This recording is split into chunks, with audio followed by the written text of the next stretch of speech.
Formuler une réclamation par rapport à des arrêts de travail que vous nous avez transmis et pour lesquels vous n'avez pas été indemnisé, c'est ça? Oui, oui, c'est vrai. Cette D'accord. conversation téléphonique est une reconstitution effectuée par deux agents de la CPAM qui souhaitent préserver leur anonymat et celui de l'assuré fraudeur. Les docteurs Zuber et Masrour, pour lesquels je vous ai interrogé, ils n'existent pas, hein, ils sont fictifs ces médecins-là. Donc D'accord. les arrêts de travail que vous nous avez transmis, ce sont des faux avis d'arrêt de travail, hein. Dans cet exemple, l'assuré avait ainsi transmis de faux arrêts de travail achetés sur Internet. Cette fraude caractérisée a été détectée. Nous, on se retournera contre l'assuré, d'une part, pour réclamer les sommes qui sont indues, les sommes que potentiellement on a versées au titre des indemnités journalières.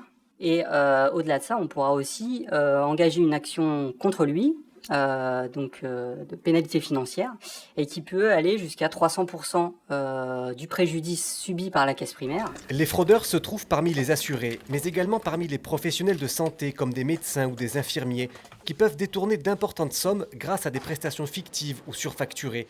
Ils sont à l'origine de 72% des préjudices subis par la CPAM de l'Orne.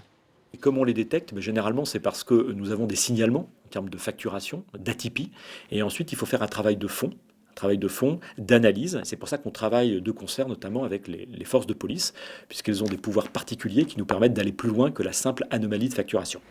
Les sommes en jeu sont considérables. En 2024, la CPAM de l'Orne a remboursé plus d'1 milliard d'euros de prestations de santé. Et les contrôles ont permis de repérer 3 millions d'euros de préjudice, un chiffre en constante hausse depuis plusieurs années. On développe maintenant des dispositifs qui visent a priori à contrôler la dépense pour éviter de payer. Car le meilleur argent qu'on ne dépense pas, c'est celle qui est contrôlée a priori et qui est stoppée. D'où l'importance effectivement de pouvoir mettre en place des dispositifs. L'assurance maladie est déficitaire, les dépenses médicalisées font donc l'objet d'une surveillance particulière.